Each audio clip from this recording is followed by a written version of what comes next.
Hello, I'm Dr. Jamal Javanmardi, My name is Oscar Cisneros. I'm Lupe Reyes. and we are going to demonstrate how to grow microgreens.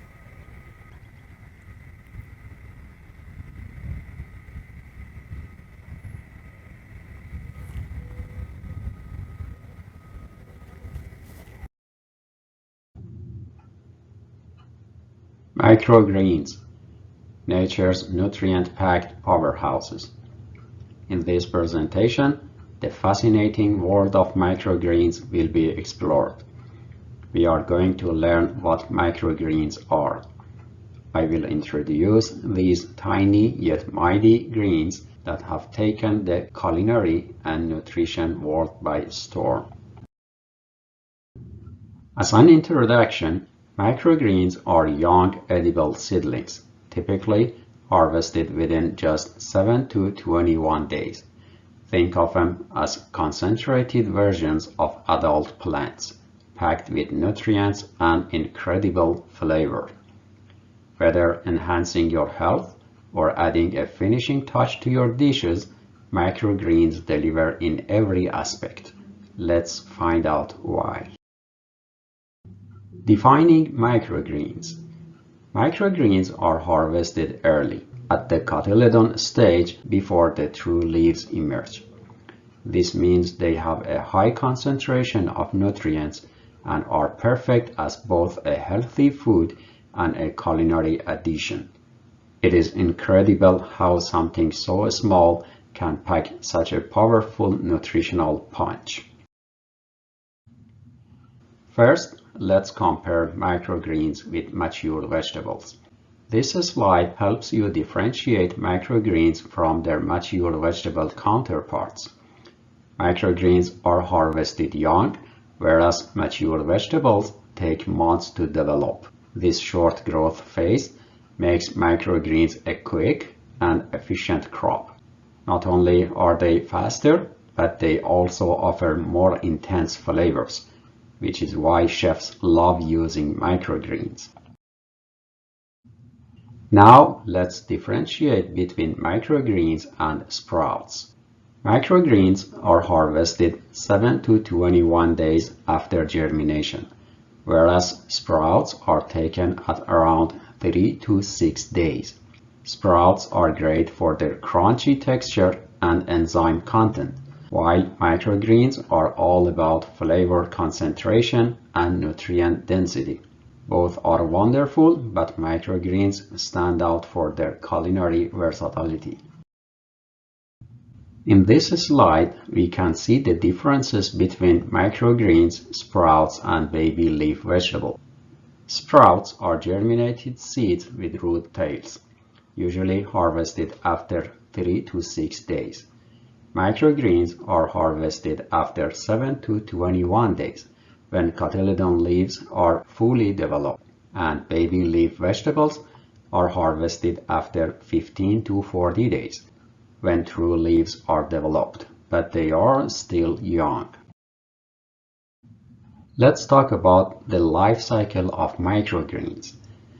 The life cycle of microgreens begins with seed germination, followed by cotyledon stage, which is the main harvest point for microgreens, and then moves on to true leaf emergence.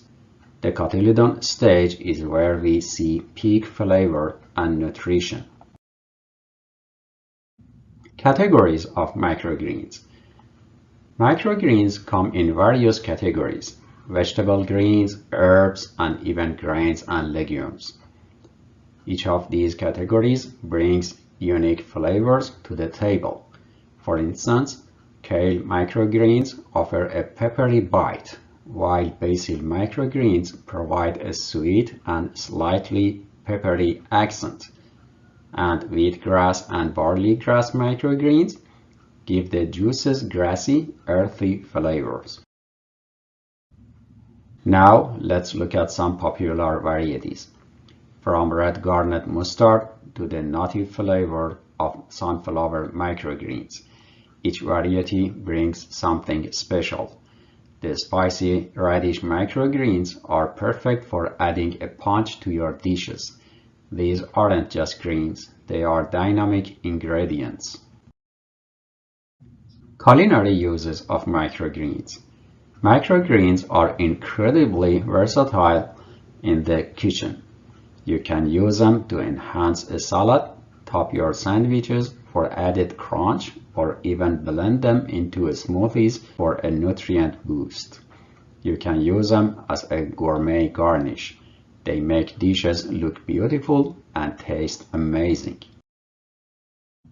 Now let's talk about why microgreens are such a great crop to grow. They are nutrient dense, quick to grow, and there is a growing demand in the market. Whether you are a small farmer or just growing at home, the economic potential is quite promising. Microgreens have a short growth cycle, making them an efficient choice, especially for urban or limited space environments. And finally, the health benefits of microgreens. They contain up to 40 times more nutrients than their mature counterparts, making them a true superfood. They are good for digestion and immunohealth, and can also support weight management due to their low calorie and high nutrient content. I hope this presentation about microgreens has inspired you to think differently about these tiny greens, from their nutritional power to their potential in the kitchen and marketplace. Microgreens are truly nature's powerhouse. Growing microgreens, an overview from seed to harvest. This presentation will provide an overview of microgreen production from seed to harvest. Introduction. Microgreens are a highly nutritious and flavorful produce that is relatively simple to grow indoors. Microgreens enhance culinary experiences and provide a sense of accomplishment and sustainability, particularly for those interested in controlled environment agriculture. This lecture is an overview of the microgreen production from seed to harvest. Preparing your growing trays. The first fundamental step in this process involves properly preparing growing trays. You need two trays, one with drainage holes and another without. Position the tray with holes within the one without holes to facilitate adequate drainage while maintaining moisture, which is crucial for seedling health. It is essential to thoroughly clean both trays to establish a conducive environment for microgreen to thrive. Setting up your growing medium. The next step is to establish a suitable growing medium. A high-quality potting mix is recommended, ideally composed of perlite and peat moss. This combination provides the optimal balance of drainage and moisture retention, which is particularly significant for delicate microgreen roots. Distribute the soil evenly across the tray, avoiding any compression, and create a level surface for uniform seed distribution. Sowing your microgreen seeds. Seed sowing is the true beginning of our microgreen cultivation. Select your preferred variety based on flavor, profiles, or nutritional benefits. Be aware that larger seeds, such as sunflower or pea, require pre-soaking to facilitate optimal germination. Disperse the seeds across the prepared soil and press them gently to ensure proper seed-to-soil contact. This step enhances moisture absorption, which is critical for germination. Conclude with an initial water misting to provide adequate moisture for emerging seedlings. The germination phase. Once the seeds have been sown, the germination phase is initiated.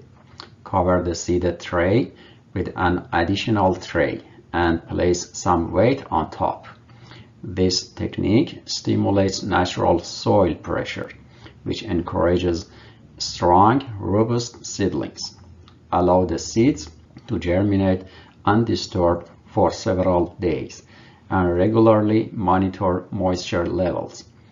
When the seedlings begin to push against the weighted tray, you will know that the germination phase has successfully concluded. Light exposure and watering. After germination, the trays must be relocated under light to facilitate photosynthesis and support the next growth phase. Provide a thorough initial watering at this stage, as the seedlings have not been watered during germination. Thereafter, establish a consistent watering schedule, ideally in the morning.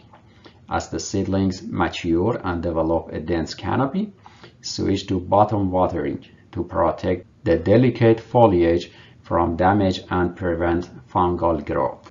Monitoring growth and adjusting care.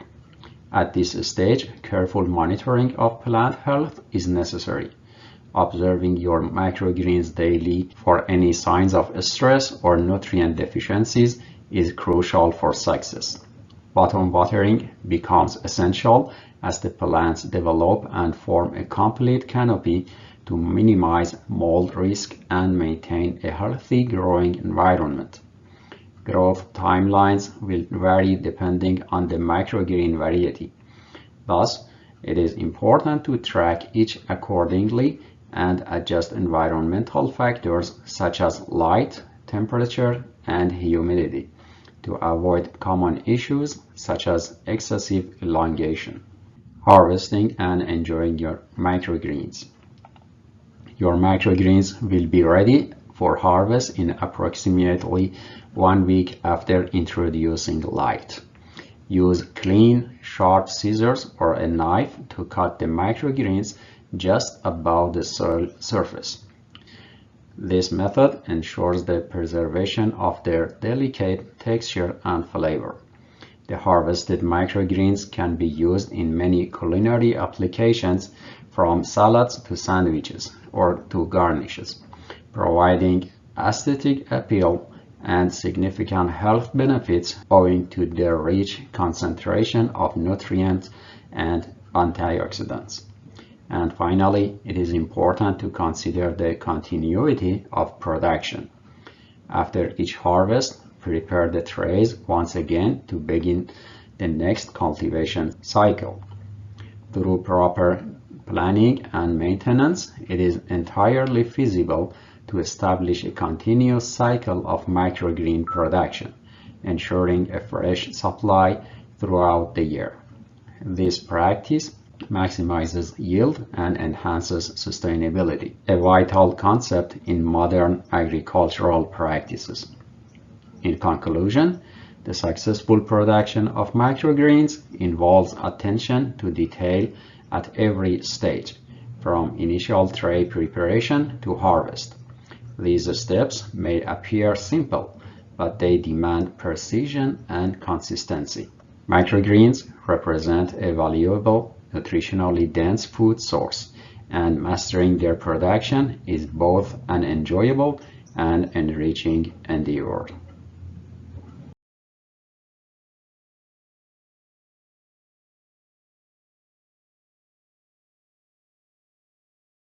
Alright, now we're going to be talking about the supplies that you'll need to start your own microgreens production. Right here in front of me is our sanitation equipment and PPE equipment as well. So here on the right we have just some normal bleach that you can find at the store. You can use this as a disinfectant. You do have to check your local regulations though to check how much you need to put in your water to make sure that it's safe for to touch the plants. We also have this other food grade sanitation solution. This, we mix it in with water and it'll say on the directions how much you need to use. This was an easier route for us. We just found it easier to just go with the tried and true food safe and food grade disinfectant to clean our trays. Also, gloves are super important. So we use these when we're washing our trays, and then we use the single-use ones when we're harvesting and seeding. That just ensures that any pathogens aren't getting passed around, especially when you're harvesting your greens. You want to make sure that they're super clean. We also have a spray bottle here. This is where we'll put our disinfectant solution, but we'll also put a hydrogen peroxide solution that we use especially when we're seeding sometimes for some of our more vulnerable varieties. You also want to have a sponge, some paper towels just around, and then we use a bucket to mix our solution. It just makes it way easier for us.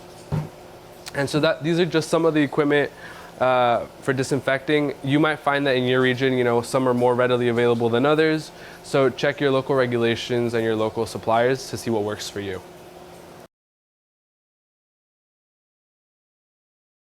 All right, now getting into the grows. These are some of the supplies that you may find you need when you're growing your microgreens. So to start off, we like to weigh our seeds. And so the way that we do that is just with a little scale. You can find these, you know, online, at your local store, things like that. Any type of scale will work. You wanna check the reviews though, because some of them are better than others. Another way that we also measure our seed is just by volume. So this is just a third of a cup measuring cup here that we have. For some varieties, we found that just a third of a cup is good. For other varieties, we do want to measure out, and you know, it might be grams or ounces that you use, but you might want to, you know, go with one or the other. Next are the trays. So you can find a variety of trays in different sizes. So this is just a 10 by 10 here. This is a 10 by 20, and there's also different, you know, different qualities. So this is a little bit of a cheaper one. This is a pretty hardy plastic one here, and then this is a 10 by 20 but 1 inch high tray. Depending on the varieties that you're growing, some trays might be better suited, just depending on the height of the tray. But overall, I mean, if you're using them, you might want to invest in some sturdier trays. Soil. So we grow in a potting mix here. We found that there's better flavor that way, but you can grow hydroponically in coco coir, and there's a lot of different other growing mediums that you can use, but we go with soil. Obviously, you're gonna need your seeds. Here are just some sunflower seeds. And like we mentioned, there's a lot of different varieties that you can grow as microgreens. And then you're gonna wanna label your trays. So we just use painter's tape and a Sharpie, but there's different ways that you can, you know, manage your system. And then lastly, once all the trays are planted, we stack them on top of each other, kind of like this. And then we'll put a tray on top of them with some bricks. This just weighs them down. And ensures that the seedlings grow into the soil nicely. And then once they're ready to be unstacked, you'll notice that the trays kind of lift up a little bit, and that means that they're ready to be, you know, put on the shelves. All right, and lastly, harvesting equipment. We like to use a knife. It just ensures that we get a clean cut when we're cutting those microgreens. This is a smaller one, but you can use, you know, get up to a 12-inch knife. That'll just slice right through the whole tray. And then we package our microgreens in these clamshells. They've worked great for us. They help keep some of that humidity in the tray and just ensures that the microgreens last a little bit longer in the store. And yeah. And so behind me is how we grow our trays. So we use shelves. We do have a drip line in here, and then we also have grow lights. Depending on your budget, you might want to go with some cheaper grow lights. In a greenhouse like this, we found that we don't need to have the grow lights on all the time. So they're supplemental, especially during winter. But they are helpful to have, especially if you're going indoors, you're definitely going to need them. And then we have a drip line here, but you can use sprayers, or we've also found that underwatering works really well to prevent mold and disease spreading. And then we just want to make sure that we're double stacking our trays. So here we have a tray with holes and a tray without holes. This just makes sure that any pathogens that might be on the top shelf don't trickle down to the bottom. It'll keep your greens much cleaner and safer for your customers. Microgreen varieties. Choosing the right microgreen varieties is key to successful growing. In this presentation, we will explore top varieties that are easy to handle and deliver the best results for new microgreen growers. We will also learn about their growth characteristics, culinary uses, and presence in different market sectors, helping you make informed decisions. Common microgreen varieties. Popular choices include sunflower microgreens, known for their nutty flavor and delicate leaves. Radish microgreens offer a spicy kick, while pea shoots are mild and sweet, perfect for salads and sandwiches. The rich flavor profiles of arugula and kale microgreens provide a peppery punch, while broccoli microgreens bring a slightly bitter note with a hint of sweetness. Growth habit and characteristics. Some microgreens like mustard and red cabbage exhibit a rapid growth rate, making them ideal for quick harvests. Others, like basil, require a bit more time to develop their full flavor and texture. The variety of colors, shapes, and textures among microgreens adds visual appeal to culinary creations, complementing a diverse range of dishes.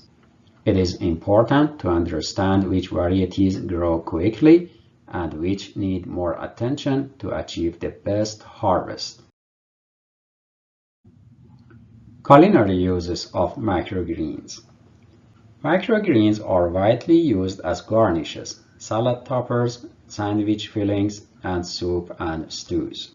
As garnishes, they add bursts of color, flavor, and texture to dishes, enhancing visual appeal and providing a fresh element to many types of cuisines.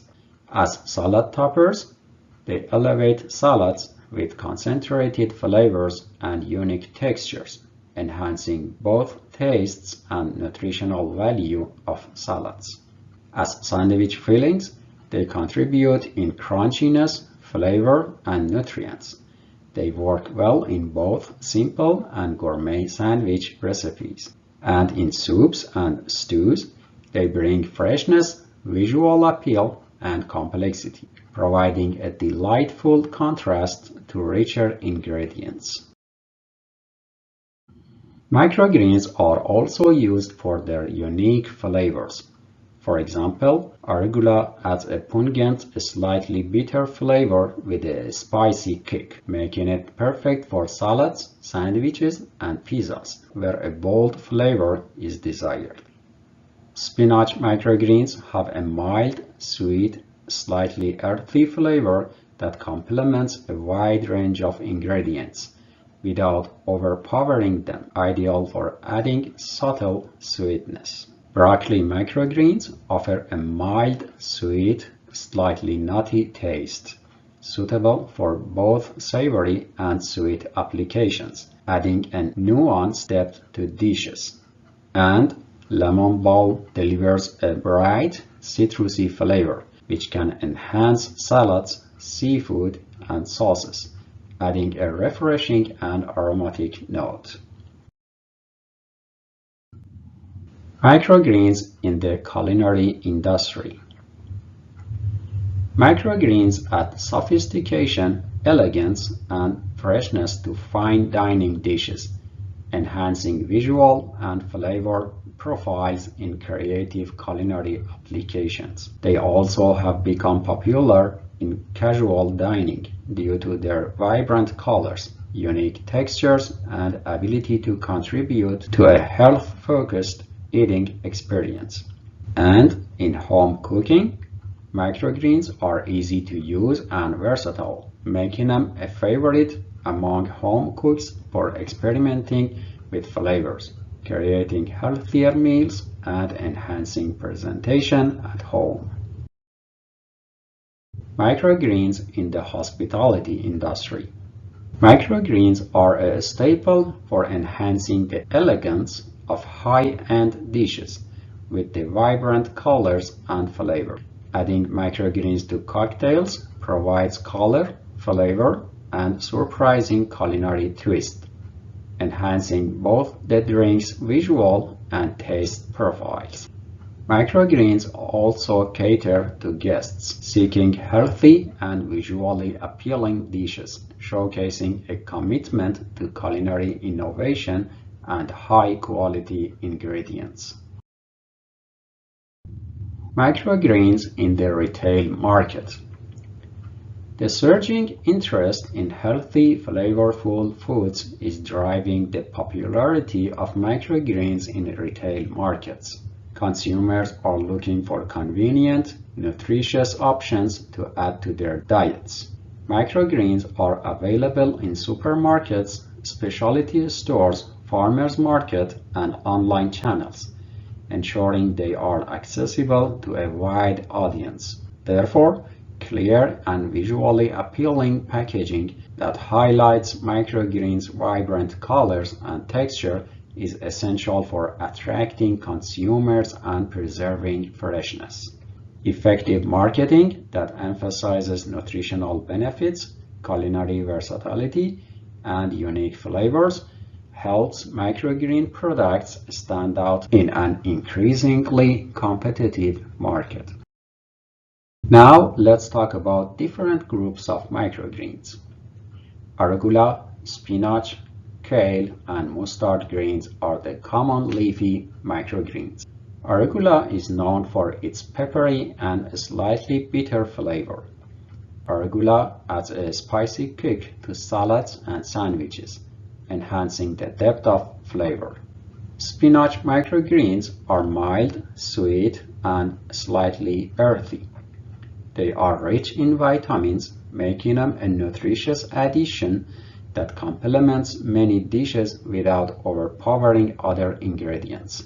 Kale microgreens have a slightly bitter and nutty taste, with a darker green color. They add a tough texture and are loaded with vitamins and antioxidants. And mustard greens provide a spicy, tangy, and slightly bitter flavor, adding a peppery zest to salads, sandwiches, and wraps, enhancing the flavor experience. Herb microgreens. Basil, chive, dill, parsley, rosemary, and thyme are the most common herb microgreens. Basil microgreens have a sweet, peppery, and a slightly minty flavor, adding a fresh aromatic element to salads, pastas, and garnishes. Chive microgreens offer a milder, onion-like flavor with a hint of garlic, making them ideal for garnishing soups, salads, and seafood dishes. Dill microgreens have a distinctive, slightly sweet, and anise-like flavor. They are great for pairing with fish, adding complexity to salads, or flavoring dressings. Bright, fresh, and slightly peppery parsley microgreens bring a burst of freshness to a variety of dishes, from garnishes to main ingredients. And rosemary and thyme microgreens are known for their strong, pungent flavors, enhancing the aroma and taste of many dishes, especially roasted meats and vegetables. Brassica microgreens. Broccoli, cauliflower, radish, and kohlrabi. Each of these varieties brings unique flavors ranging from mildly sweet to peppery and spicy. They are excellent for adding both vibrant color and delicate texture to salads, wraps, and cooked dishes. Their flavor profiles make them versatile in culinary applications and suitable for a wide range of recipes. Now, let's be more specific about some microgreen varieties. Pea microgreens. These are easy to grow, quick to harvest, and produce high yields. Their sweet flavor is ideal for adding a fresh touch to salads and stir fries. Radish microgreens. These are known for their ease of growth and vibrant colors. Radish microgreens add a spicy kick and visual appeal to many dishes. Sunflower microgreens. While requiring more maintenance, sunflower microgreens are rich in protein and probiotics, contributing to a healthy diet. Broccoli microgreens. Highly nutritious broccoli microgreens contain sulforaphane, a compound known for its numerous health benefits, making them a powerhouse of nutrition. They are relatively easy to grow, but more vulnerable to overwatering. Here is the image of various seeds and their microgreens for your reference.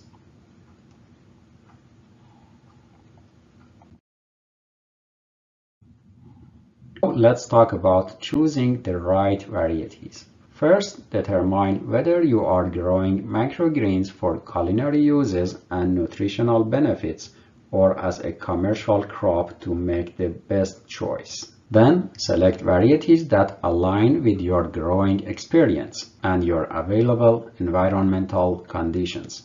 Then, try growing different varieties to find those that best meet your taste preferences and your customers' needs. It is about learning what works best for you. Now grow with confidence. The top 4 varieties of peas, radishes, sunflower, and broccoli that we covered are beginners friendly, ensuring an easy start for new growers. These microgreens can be used in a wide range of dishes, adding flavor, texture, and nutrition.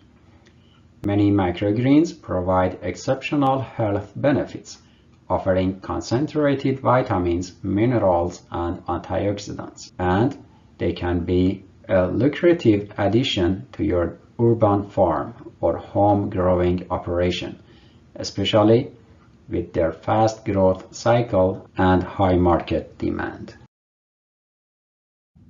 With the knowledge of the top microgreen varieties, you are ready to begin your journey as a successful microgreen grower. Start small, experiment with different varieties, and enjoy the process of nurturing these nutrient-dense greens. The more you grow, the more you will learn, and both your customers and your health will benefit from your efforts. Grow confidently and have fun.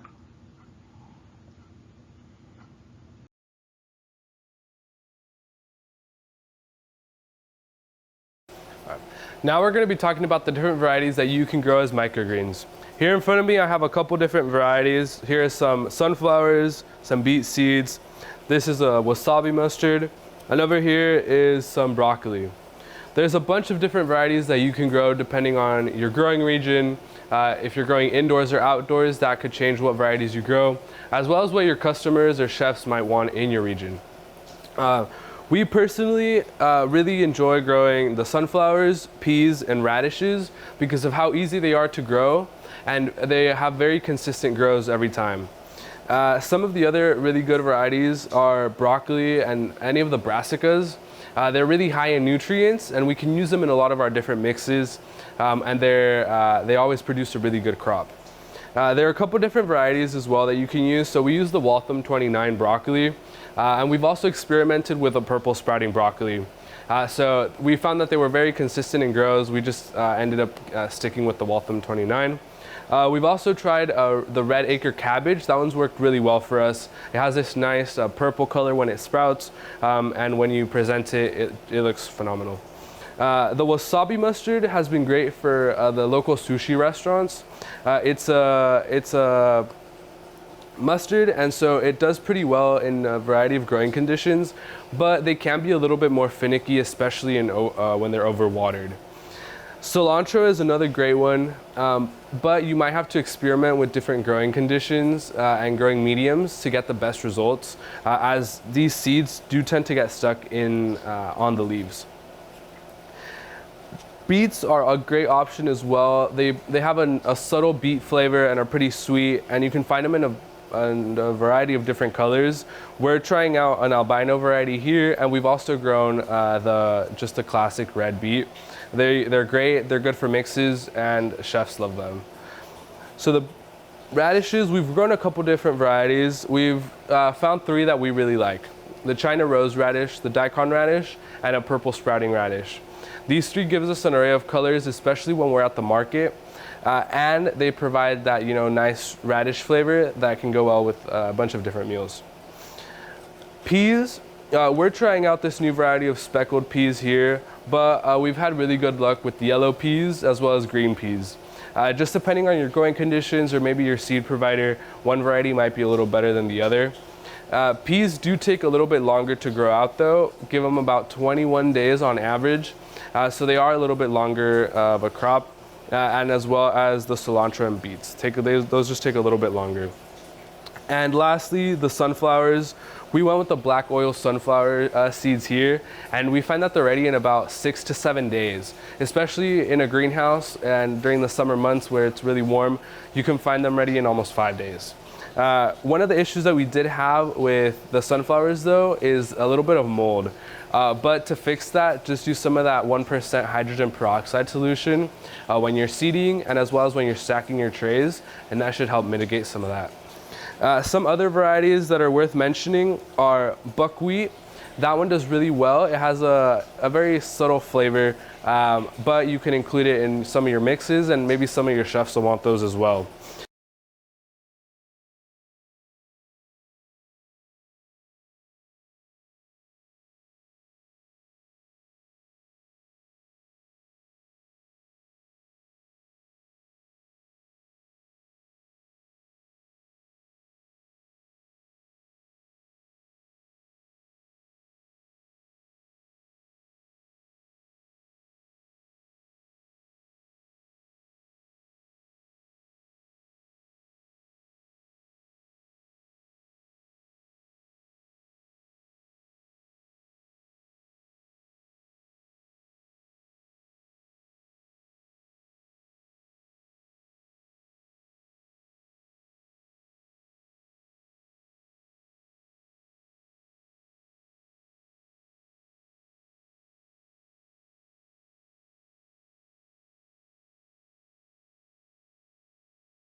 Growing microgreens.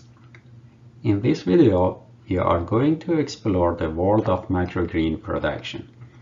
This journey will take us through the entire process, from choosing the right seeds to cultivating, managing, and marketing the product.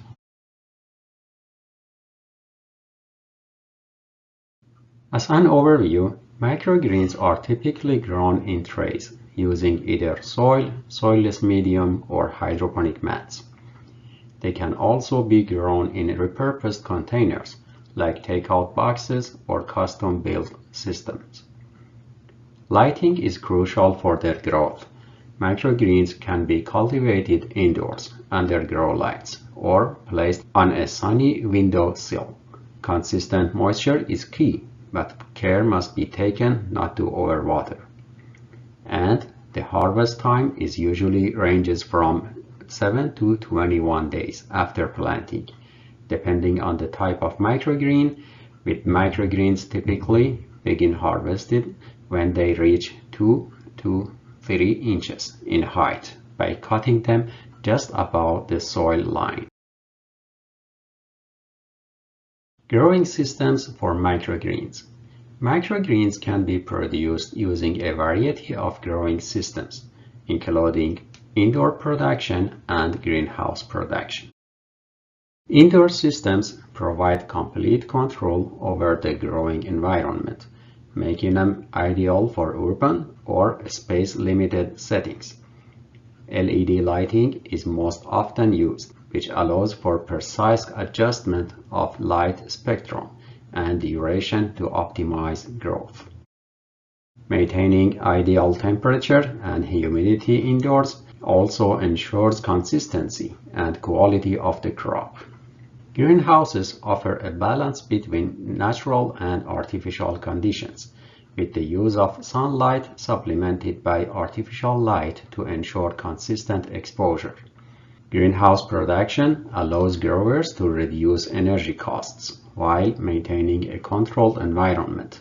Fans, vents, and supplemental heating or cooling systems help maintain optimal conditions, and it's a great cost-effective solution for year-round production with lower initial investment compared to fully indoor systems. Choosing the right substrate. The substrate or growing medium plays a crucial role in determining the health and growth rate of microgreens. Soil is rich in organic matter and provides good stability and nutrients for microgreen growth. It's best suited for those who prefer an organic approach.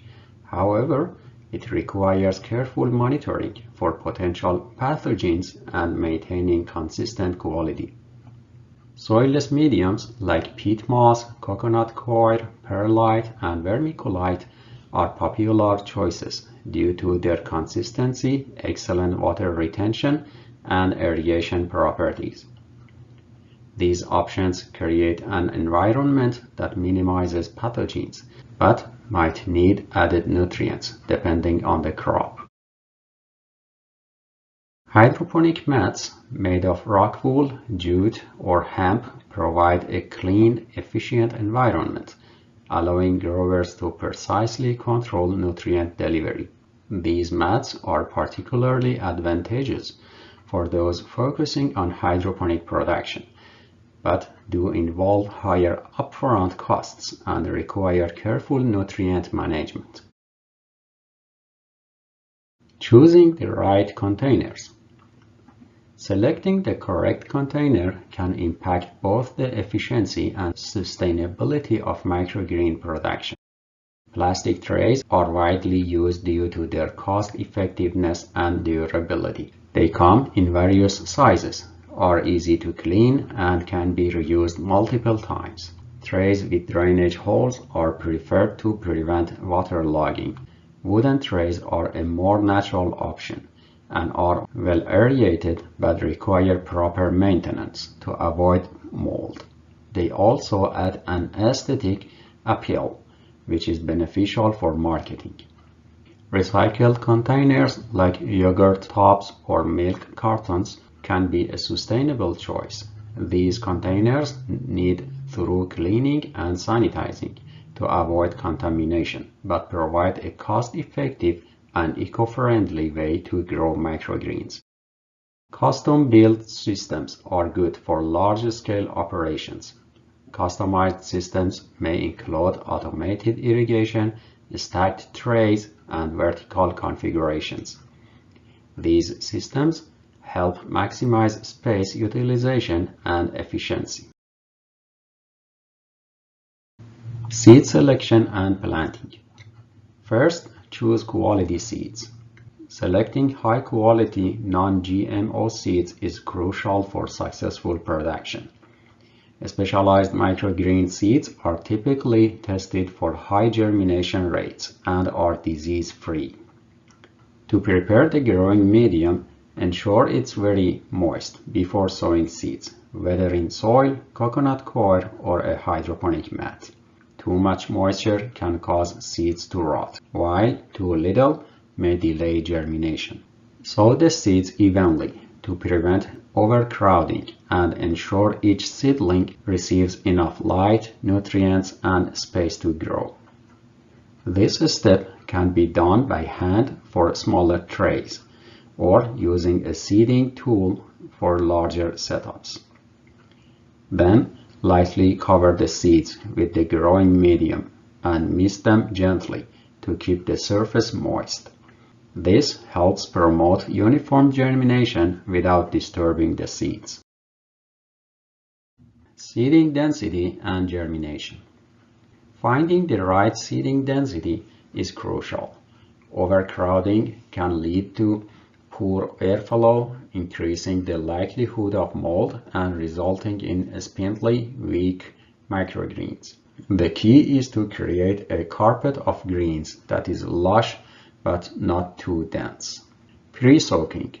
Seeds with harder seed coats, such as sunflower or pea seeds, often benefit from pre-soaking for 4 to 8 hours to enhance germination rates and improve uniformity. Germination phase. After sowing, it's essential to keep the seeds in a dark, humid environment for the first 2 to 5 days. This mimics natural conditions and encourages uniform, compact germination. Once the cotyledons or the first leaves begin to emerge, move the trays to a light source and provide 12 to 16 hours of light per day. Consistent light exposure ensures robust growth and maximizes the microgreen's nutrient content. Lighting conditions for microgreen production. Microgreens require a moderate light intensity, typically around 150 to 250 micromole per square meter per second. This ensures strong growth without causing stress or photo damage. The spectrum of light also impacts growth. Blue wavelengths, which is 400 to 500 nanometer, promote vegetative growth, contributing to healthy stem elongation and leaf development, while red wavelengths, which is 600 to 700 nanometer, stimulate leaf expansion and chlorophyll production, which enhances the vibrant green color of the leaves. LED lighting is increasingly favored to provide light, especially in indoor conditions, due to its energy efficiency and ability to tailor the light spectrum. LED lights allow year-round production and give growers precise control over light intensity and duration. Now let's talk about optimal lighting for growth stages. During germination, seeds benefit from darkness or very low light, encouraging root development and a strong, uniform sprouting. Once the seeds have germinated, consistent light exposure is key. Providing 12 to 16 hours of light per day supports the development of strong cotyledons and ensures robust, healthy growth. At the leaf expansion stage, Increased light intensity supports the full expansion of leaves, contributing to vibrant color, enhanced flavor, and nutrient density. About temperature and humidity requirements. During germination, a warm temperature range of 70 to 80 degrees Fahrenheit or 21 to 27 degrees Celsius and humidity around 80% are crucial for optimal seed sprouting. A humidity dome can help maintain the necessary moisture levels. When seedlings develop, the ideal temperature range shifts slightly lower to 65 to 75 degrees Fahrenheit or 18 to 24 degrees Celsius, with a humidity level around 70%. Maintaining these conditions prevents seedlings from drying out and promotes healthy growth. For mature greens, a temperature range of 60 to 70 degrees Fahrenheit or 15 to 21 degrees Celsius is recommended. Lowering humidity to around 60 to 70% minimizes the risk of disease, particularly fungal issues. Regarding watering and nutrient management, use filtered or distilled water to ensure no harmful chemicals such as chlorine or heavy metals are present. These contaminants can damage delicate microgreen seedlings. Bottom watering, where water is absorbed from below the tray, is preferred as it reduces the risk of fungal growth. Top watering can be useful but must be done gently to avoid damaging the tender seedlings. And for nutrients, most microgreens do not need extensive fertilization if grown in nutrient-rich soil. However, in hydroponic systems or soilless mediums, a balanced nutrient solution may be required to ensure optimal growth. There are several watering techniques. Bottom watering involves placing the tray in a shallow matter basin, allowing the growing medium to absorb moisture from below. It minimizes the risk of disturbing delicate roots and prevents fungal issues. In top watering and misting, use a fine mist to avoid waterlogging the medium. Misting is particularly useful during the initial stages to maintain surface moisture without causing oversaturation. However, for larger scale production, drip irrigation systems can automate watering. These systems are highly efficient, delivering water directly to the root zone and ensuring even hydration throughout the growing process. Nutrient requirements. Nitrogen is critical for promoting healthy leaf growth and vibrant color. Nitrogen supports chlorophyll production, which is vital for photosynthesis. Phosphorus is important for root development and overall plant vigor. Phosphorus ensures that plants can efficiently uptake nutrients and grow strong, healthy root systems.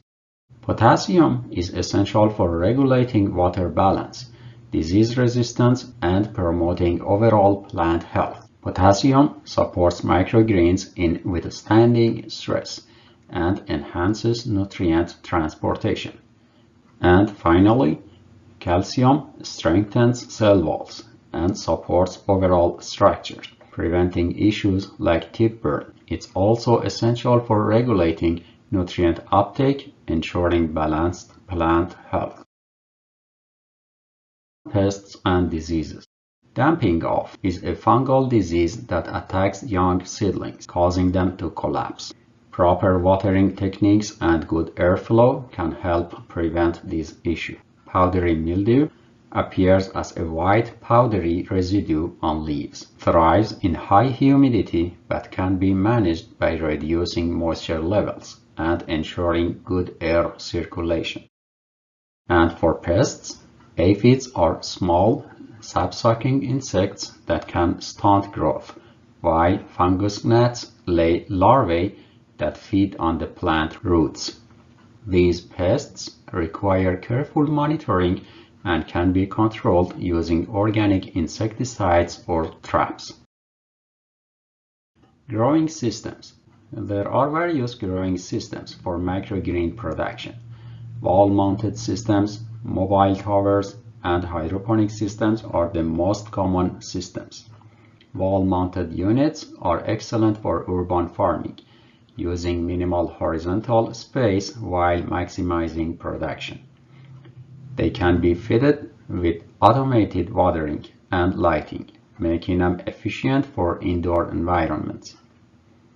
Mobile towers are portable and easy to move, allowing growers to adjust light and temperature conditions as needed.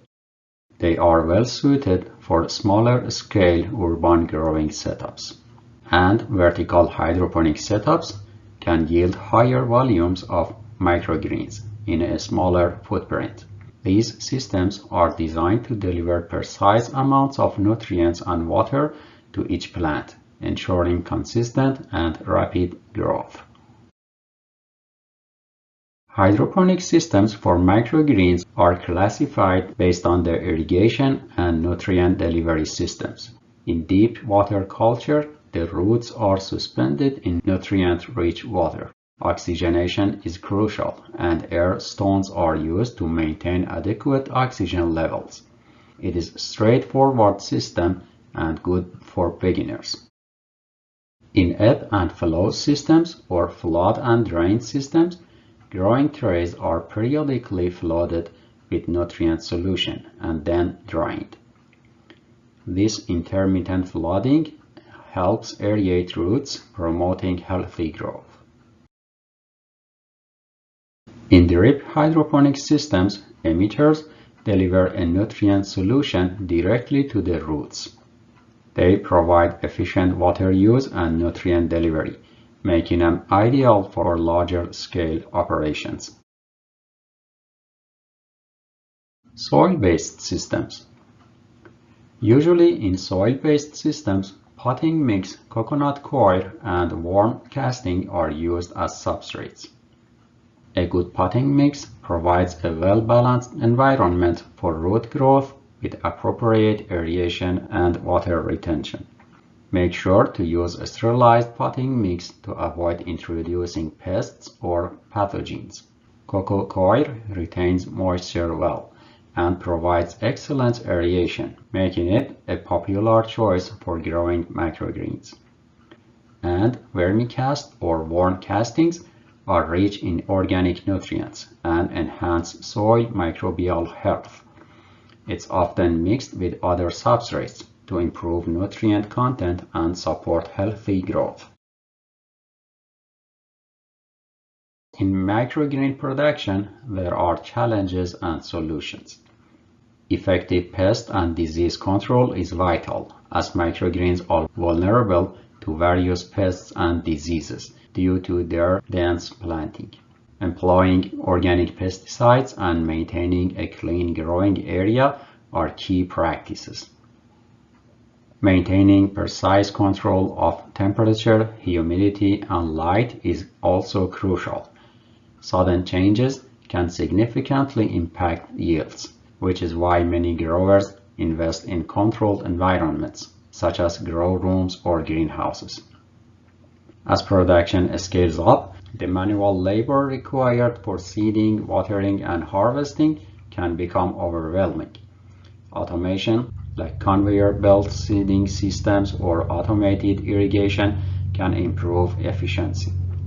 Another challenge is fluctuating demand for microgreens, influenced by factors like consumer trends and seasonal changes. Diversifying your customer base, supplying restaurants, grocery stores, and local farmers markets can reduce risks. And finally, for sustainability, microgreen growers should prioritize reducing water usage and plastic waste by choosing sustainable growing mediums and minimizing energy consumption through efficient lighting. In conclusion, microgreens represent a promising sector in agriculture offering both nutritional benefits and economic opportunities. They can be grown using various systems, whether traditional soil-based methods or modern hydroponic and vertical systems. This flexibility makes microgreens accessible for growers of all sizes, from hobbyists to commercial farmers. By focusing on best practices, sustainability, and ongoing innovation, growers can take advantage of this growing market and contribute positively to the food industry. Welcome back. Now we're going to talk about how to seed your trays. So first of all, we want to make sure that we're wearing gloves for this. This will make sure that, even if you wash your hands, any pathogens that you may have touched on your way to the soil, stay out of the soil. So I have gone ahead and pre-weighed our seeds. So here I have our cilantro seeds that we're going to be seeding today. Gone ahead and pre-weighed those. And next you're going to need your trays. So again, we use the tray with holes and a tray without holes. Stack these together. And for cilantro, we're going to do about 1 inch of soil. Depending on the variety that you're growing, you might be able to get away with using a little bit less soil. But some varieties do require a little bit more soil. So we're gonna go ahead and put in about 1 inch of soil here.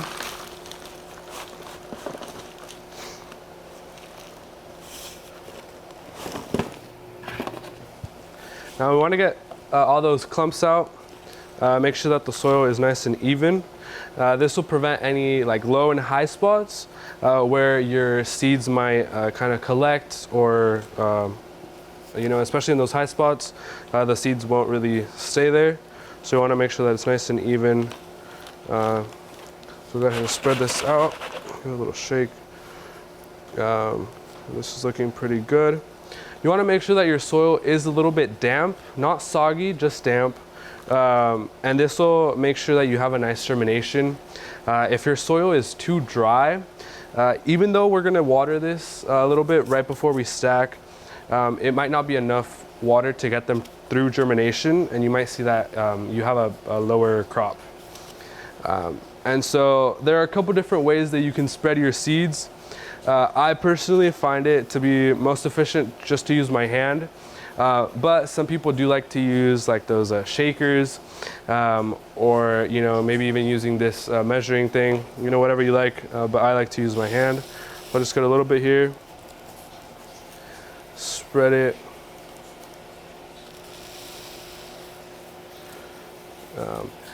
and we found that we can plant cilantro a little bit more densely. You'll notice that with some of your crops that they're fine being more densely planted, but it depends on your growing region or your growing conditions.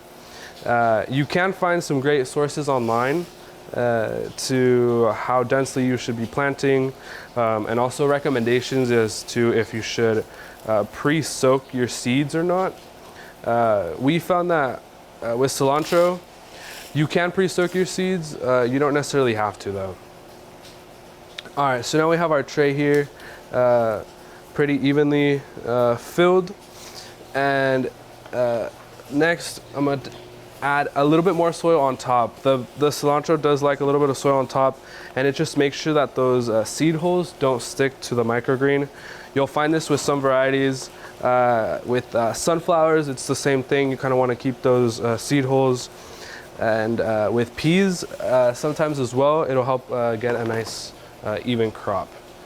So we'll just spread this evenly.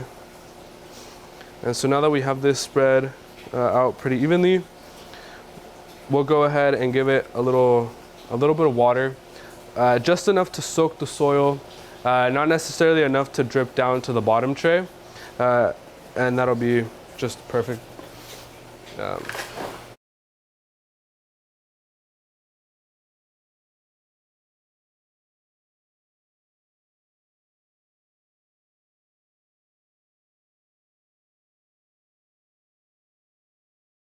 So we use the shower head sprayer here. Just a little bit of water will get them through germination. You can also use the mist setting or use like one of those chemical spray bottles, things like that, you know, whatever you find available to you.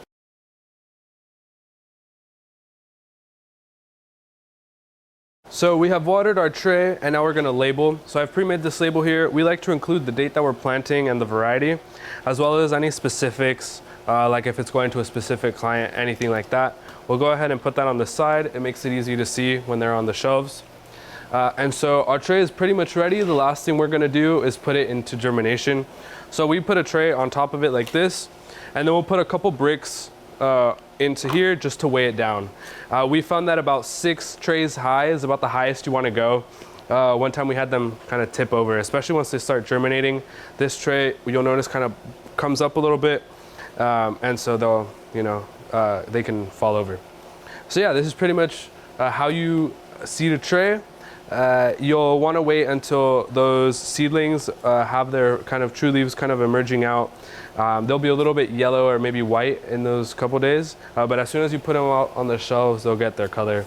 And depending on the variety, you'll be ready to harvest in 7 to 21 days.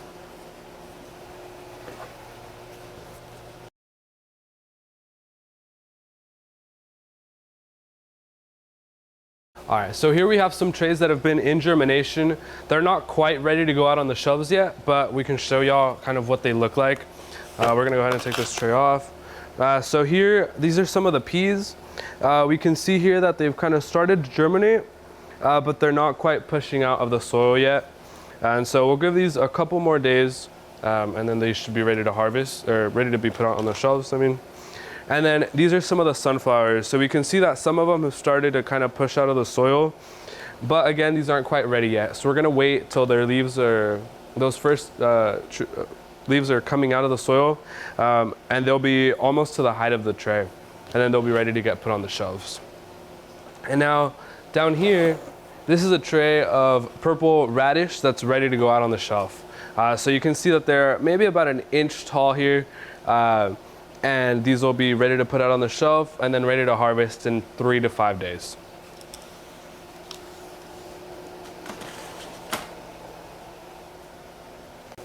All right, so really quick, we just wanted to talk about the different irrigation systems that you can use when watering your microgreens.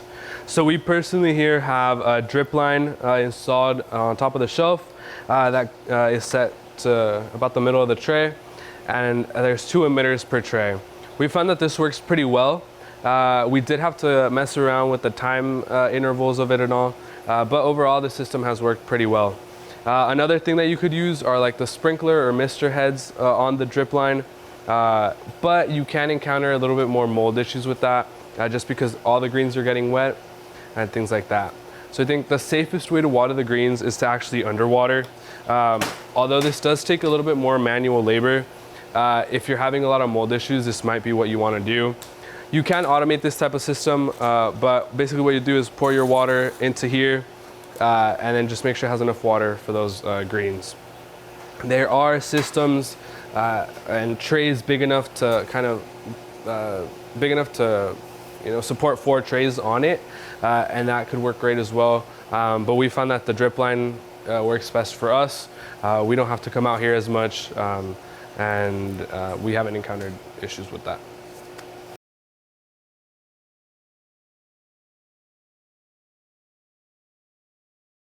Harvesting, packaging, and post-harvest of microgreens. In this presentation, the essential aspects of microgreens harvesting, packaging, and post-harvest management will be discussed. These stages are just as crucial as growing them, since proper handling directly affects the product's flavor, nutritional value, and overall marketability. By mastering these practices, we can ensure that the microgreens remain as fresh and nutritious as possible, extending their shelf life and delivering the best quality to consumers. Our learning objectives for this lecture include understanding the optimal timing for harvesting microgreens and how different harvesting methods impact product quality. Second, exploring post-harvest handling, including washing, drying, and storage to maintain freshness. Third, examining different packaging options for preserving quality and extending shelf life. And finally, learning best practices for storage conditions and post-harvest handling to maximize shelf life and minimize waste. First, let's discuss harvesting and post-harvest handling of microgreens. Microgreens should be harvested at their peak, typically between 7 to 21 days after germination, when they have developed their first true leaves or cotyledons. Harvesting too early can lead to underdeveloped flavors, while late harvesting can cause toughness and loss of peak nutrients. For harvesting, use sharp scissors or a clean knife to cut microgreens approximately ½ inch above the soil line. It's essential to avoid pulling the seedlings, as this can damage the produce and reduce the quality of the remaining crop. Harvesting should ideally be done in the morning when microgreens are most crisp and flavorful. After harvesting, gently wash the microgreens in cold water to remove any debris or soil particles. Use a salad spinner or pat dry with a clean towel to remove excess moisture. Microgreens should be handled gently at all times to avoid bruising, which can lead to rapid deterioration. Make sure that after harvest, keep microgreens out of direct sunlight, as exposure can lead to wilting, discoloration, and a reduction in quality. It's also recommended to delay washing until just before consumption to maintain optimal texture. Packaging, storage, and shelf life of microgreens. Packaging plays a crucial role in preserving the quality, freshness, and visual appeal of microgreens. Choosing the right packaging is vital to protect microgreens from damage and preserve their shelf life. Clamshell containers are popular due to their transparency, which allows consumers to see the product. Clamshells are sturdy, stackable, and provide protection against crushing during transport. While convenient, their environmental impact raises concerns about plastic waste. Reusable containers like glass jars or metal tins offer a more sustainable solution. While these options are environmentally friendly, they may not be practical for large-scale operations. Produce bags that allow air circulation prevent condensation and help maintain freshness. This makes them a good option for short-term storage or local sales. And finally, biodegradable containers involve using biodegradable containers made from plant-based materials, which decompose naturally. These are especially appealing to eco-conscious consumers and help reduce plastic waste. Proper storage is essential for maintaining the freshness of microgreens.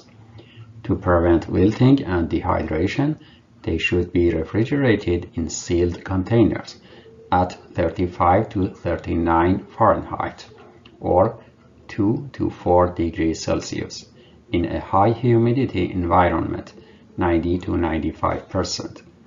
This condition extends their shelf life to 5 to 7 days. High humidity preserves turgor, ensuring crisp leaves, while avoiding excessive dryness, which prevents flavor and texture loss. It's worth noting that packaging with fresh date and nutritional labeling enhances consumer confidence. Preserving freshness.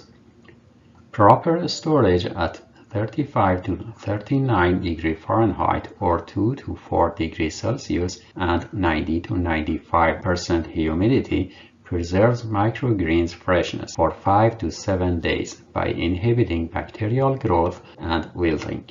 This maintains their color, texture, and flavor. Keeping harvested microgreens in high humidity is vital for preserving moisture, preventing wilt, and maintaining freshness. Dryness causes flavor and texture loss due to turgor reduction. That's why storing harvested microgreens in a high humidity environment like a refrigerator or controlled humidity space is essential. Packaging, labeling, and presentation. Effective labeling not only helps consumers understand the value of the product, but also enhances its marketability. Labels should include nutritional information, highlighting the abundance of vitamins, minerals, and antioxidants present in microgreens can attract health-conscious buyers. Freshness or harvest date helps consumers determine the best time to consume the product. Sustainability claims, which include information about sustainable practices, such as using biodegradable packaging or organic growing methods, can further appeal to environmentally aware consumers. Another aspect of packaging is aesthetic appeal. Clean, neat, and visually appealing packaging can make a significant difference in attracting buyers, especially at farmers markets and organic stores. As an overview of post-harvest handling best practices, always harvest microgreens when their cotyledons are fully developed, usually within 1 to 3 weeks after germination. Harvesting early in the morning ensures that they are crisp and flavorful. Store harvested microgreens in sealed containers or wrapped in plastic to retain moisture. High humidity prevents the delicate leaves from wilting, and the optimal storage temperature is crucial to delay microbial growth. And when handling microgreens, avoid excessive washing, as it can damage the leaves and shorten shelf life. Instead, rinse them gently under cold water just before they are used to ensure freshness without causing undue damage. To conclude, harvesting, packaging, and post-harvest handling are critical steps in microgreen production that ensures maximum flavor, nutritional value, and freshness for consumers. The correct timing of harvest, proper handling, and proper packaging and storage are all essential to extend shelf life and maintain quality. By adopting sustainable packaging options and emphasizing the importance of cold storage, growers can enhance their marketability while minimizing waste. Now we are going to harvest the microgreens. Today we are going to be harvesting radishes.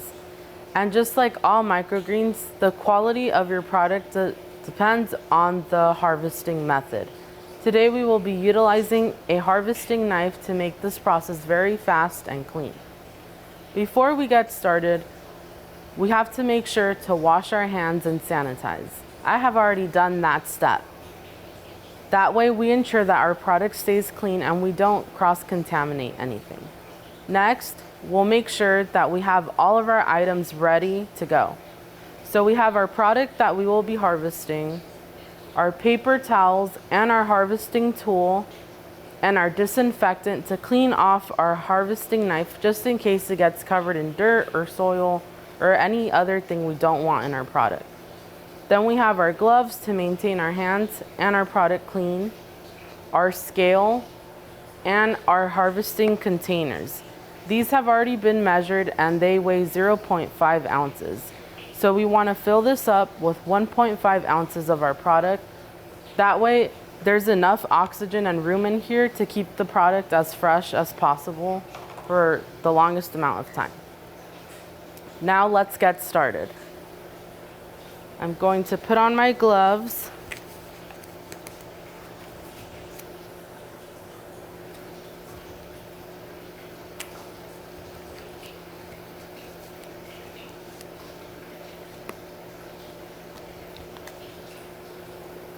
And now I'm going to grab my harvesting knife and make sure to disinfect it.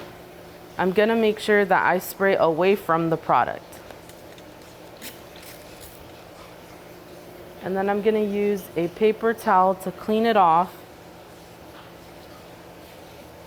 And then dispose of the paper towel in the trash.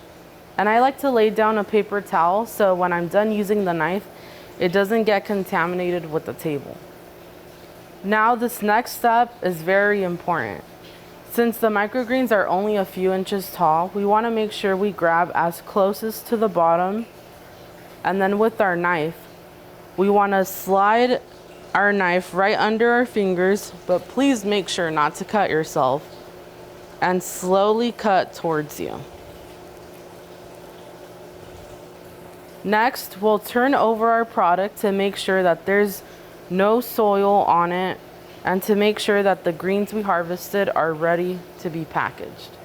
Then we'll put them in this container, and we'll keep repeating the process. Like this one has some soil, so we'll just get rid of that. We'll wipe off our knife, and then keep going.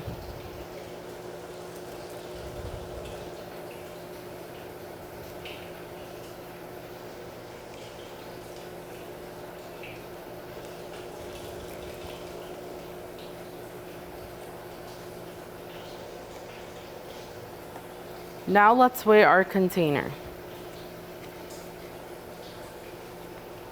When weighing your container, it's best if you close the lid, but you want to make sure that you don't accidentally catch any of the microgreens in the lid, because then it'll cause the microgreens to rot faster.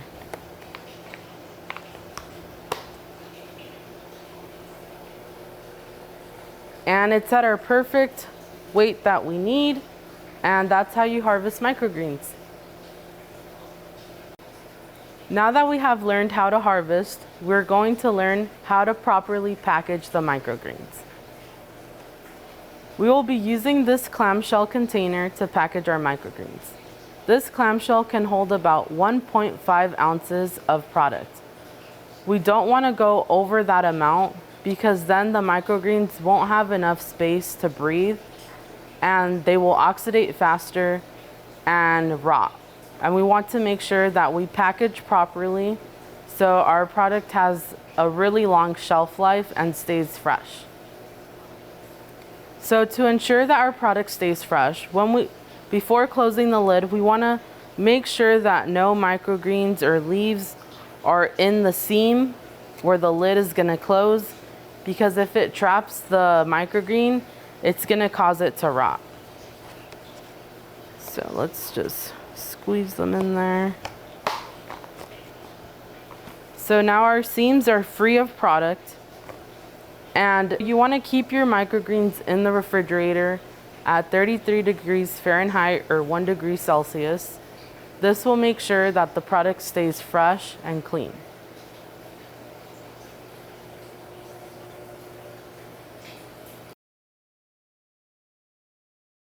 Maximizing efficiency in microgreen production. This presentation will discuss the strategies to maximize efficiency in microgreen production. Efficiency is crucial for running a successful microgreen business, as it directly impacts profitability and sustainability. By implementing key strategies, you can optimize your operations, increase productivity, and streamline processes. Let's first learn some terminologies related to yield and productivity. Yield per square foot is a critical metric for profitability. It indicates how much produce you can harvest from a given area. To calculate it, divide the total harvested weight by the growing area. Increasing yield density while maintaining quality can boost profitability without needing additional space. Harvest cycles. Maximizing the number of harvest cycles per year is key to boosting productivity. Microgreens have a short growth cycle of 1 to 3 weeks, enabling multiple harvests per year. Optimizing growth conditions allows for consistent, quick turnover. Production costs. Keep track of expenses, including materials, labor, energy, and overhead. Reducing costs through efficient processes such as vertical growing systems or energy-saving LED lighting can significantly improve your bottom line. And market price. Market prices vary based on demand, supply, and the variety of microgreens. Since microgreens are nutrient-dense and versatile, they are often sold at a premium. Understand your local market and adjust pricing strategies accordingly to maximize revenue. Let's talk about sustainability. Microgreen production uses significantly less water compared to traditional agriculture, often requiring 90 to 95% less water. This makes them an environmentally friendly option, especially in water-scarce regions. Efficient resource utilization means lower costs and a smaller environmental footprint. Microgreens are also perfect for urban agriculture, which uses underused urban spaces like rooftops or basements. This reduces transportation needs, which in turn cuts down carbon emissions and supports local food security by providing fresh produce close to consumers. Due to their short growth cycle, microgreen production generates less waste than traditional farming. Any discarded plant material can be composted, contributing to a circular economy and enhancing the sustainability of your production system. And finally, microgreens support urban food security by offering nutrient-dense crops with minimal environmental impact. They are easily cultivated in urban spaces and can help provide consistent fresh produce to city populations. Now let's talk about microgreen business opportunities. Selling microgreens directly at farmers markets, online platforms, or local grocery stores allows you to establish a direct connection with consumers, enabling personalized interactions. This approach gives you control over pricing and helps build brand loyalty. Another opportunity is partnering with restaurants and food service businesses as a wholesale supplier, which provides an income stream. The key here is to deliver high-quality products, consistently meet delivery schedule, and establish strong relationships. Microgreen kits. Microgreen kits is an excellent opportunity, providing comprehensive instructions and high-quality seeds ensures customers' success and satisfaction. This model also helps raise awareness and builds customers' loyalty by engaging them in the growing process. And finally, expanding your offerings to include products like microgreen powders, pestos, or infused oils can diversify your income streams. Such value-added products have a longer shelf life and appeal to a broader audience. Now let's compare microgreens with other production systems.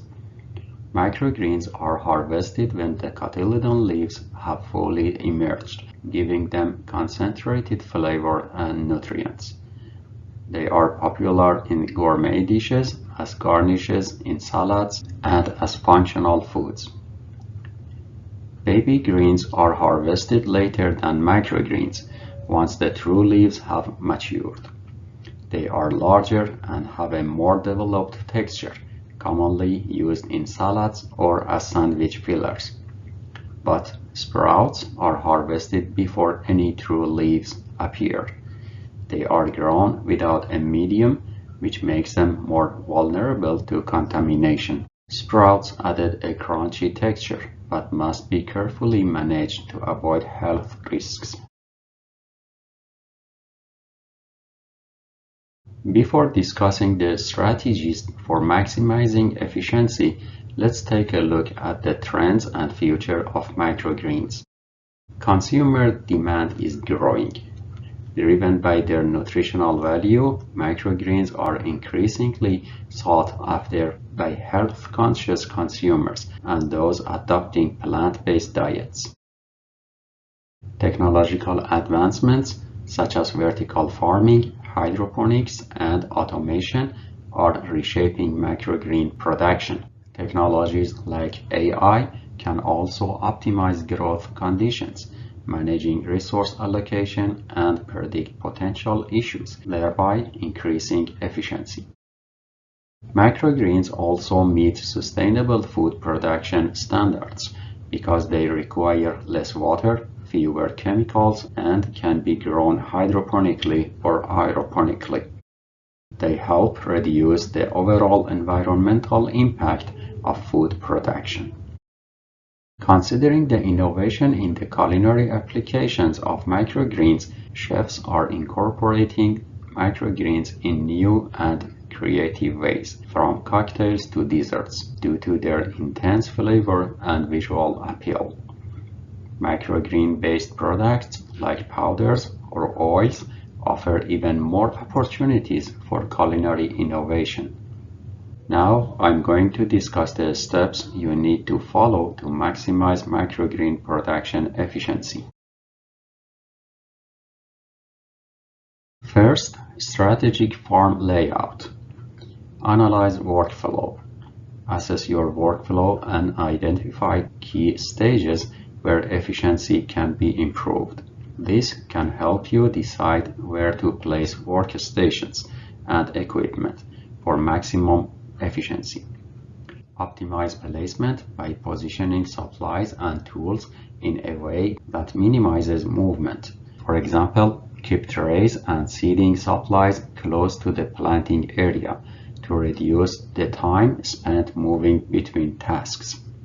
Create zones by designating specific seeding, growing, harvesting, and packaging areas to keep your workspace organized and efficient. Clear zones reduce confusion and streamline the workflow. Proactive time management. Prioritize tasks. Focus on high-impact activities that contribute directly to your business goals, like providing yields or expanding sales channels. Schedule smartly and plan your day to balance routine tasks and strategic projects. Allocate the most productive hours of your day to high-priority tasks and use quieter periods for lower-impact activities. Use downtime wisely. During less busy times, complete small tasks to stay ahead of schedule. This helps ensure that there are no delays when demand is high. And regularly review your time management practices and adjust to improve efficiency over time. Next, batch stacks for efficiency. For example, prepare multiple trays at once by adding soil and sowing seeds in batches. This reduces setup time and increases consistency. Water groups of trays together. It's more efficient and helps maintain a consistent moisture level across all trays. Harvest by variety or customer order, all at once. Doing so minimizes equipment changes and ensures a smooth workflow. Package microgreens in batches to streamline the process and reduce downtime. How can we implement efficiency strategies? Start small, then scale up. Start by implementing one efficiency strategy at a time.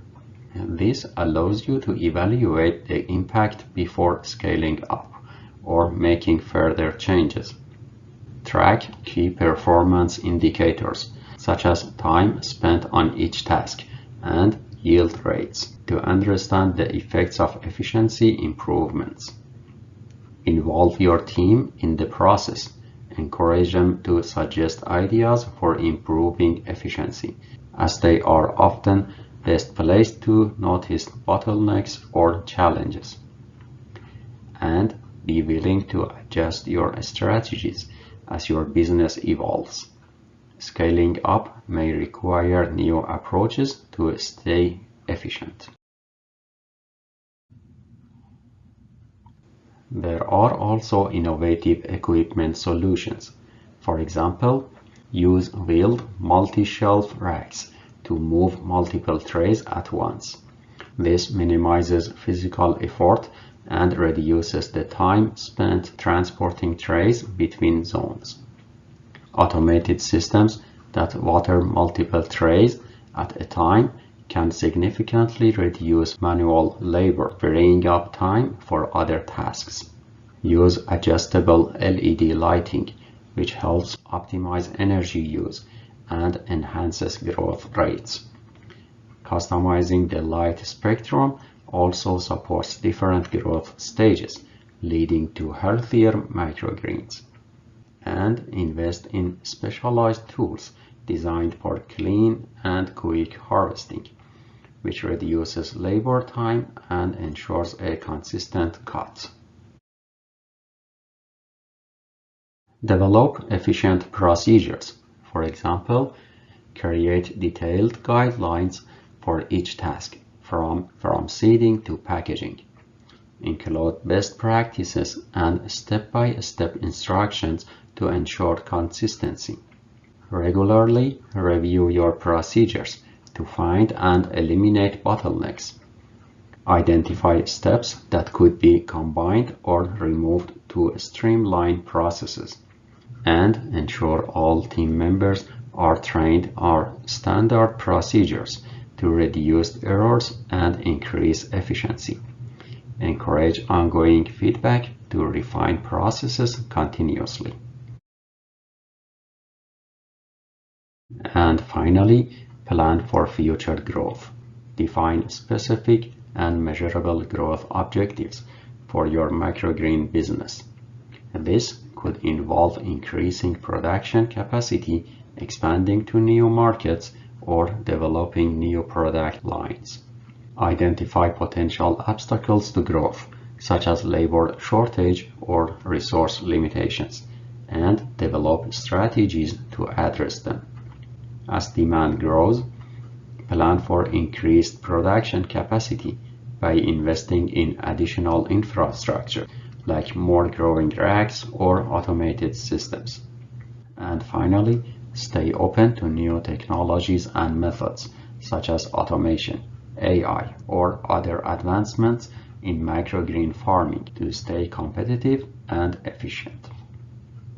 By maximizing efficiency, we can ensure the sustainability and profitability of microgreen production.